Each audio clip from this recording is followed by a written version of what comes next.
Yes lads, I'm Annika and I'm going to show you how to get more kills in Rainbow Six Siege. So you're tired of getting domed by some sweat that's been playing the game since he was a little fetus? Well, you come to the right place. So starting off, I just want to give you 5 things to think about each and every time you play this beautiful game.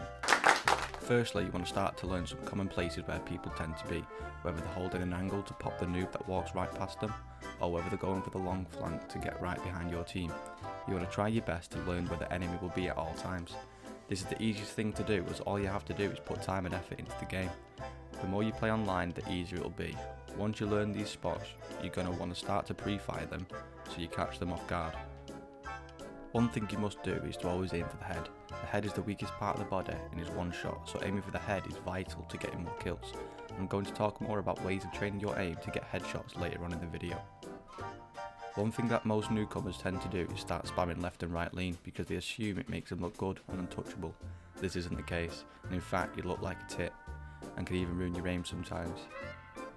Another thing is you want to choose the correct attachments for your gun so you control the recoil, and if you want a video on which attachments are the best and which ones I think are the best, then just leave a comment in the comment section below and I will happily do so. Last and most importantly, you're going to want to train your aim as much as you can. You're going to want to try and get around 1 to 2 hours practice in each day if possible. So now you want to train your aim. First, you want to go into Terrorist Hunt on a normal difficulty, and I recommend just going on the map House.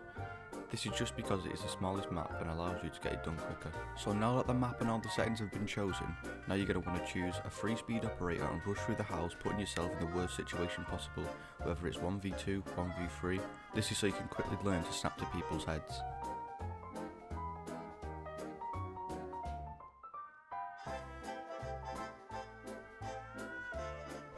After practicing this a few times and you have found that you are comfortable with it, next you want to set the difficulty to hard and put more of a selection of maps into the matchmaking. This is so that you don't get used to where all the enemies spawn. Next you want to try and beat the T-Hunt as fast as you can. This now gives you a reason to do it over and over again so that you beat your previous scores.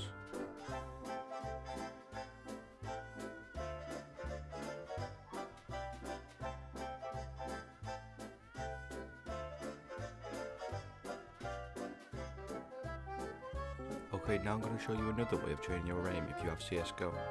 Okay, so what you're going to want to do is you want to come to CSGO, go to play CSGO, go to official matchmaking and change it to workshop match, then click this map, click training, then press go. After it loads up, you'll be in this orange map with a selection of guns to your right on the wall. You can choose any of these guns by hitting them. You can then come over to the other side of the room and change the settings for each training mode. So the first thing you're going to want to do is make sure it's on classic, fast aiming. You then want to make sure that the size is on 16R. The colour of the target is your choice and you have a selection of 10 different colours to choose from. You want to make sure the shots to kill is on 1 and that the target types is on static so that the targets don't move. You then want to change the amount to 100 or anything that you want to choose. This is just the amount of targets that will be displayed until the round is over. After that you want to change the duration to 0.50 and leave every other setting the same. Now that you've configured the settings, it's time to start the game. To start the game you just have to click the start button on the bottom right. Now targets will appear, so you'll want your crosshair in the very centre. As they appear, move your crosshair to the targets as fast as possible, clicking at the end. You then want to move your crosshair to the centre again, ready for the next target. After doing this a few times you might want to go to level 2, 3 or 4, depending on which one you fancy. If you don't have CSGO, don't be upset. I will link some alternate websites in the description that will help train your aim. That's all for today guys. If you enjoyed the video, please consider liking and subscribing to the channel and I'll see you next time.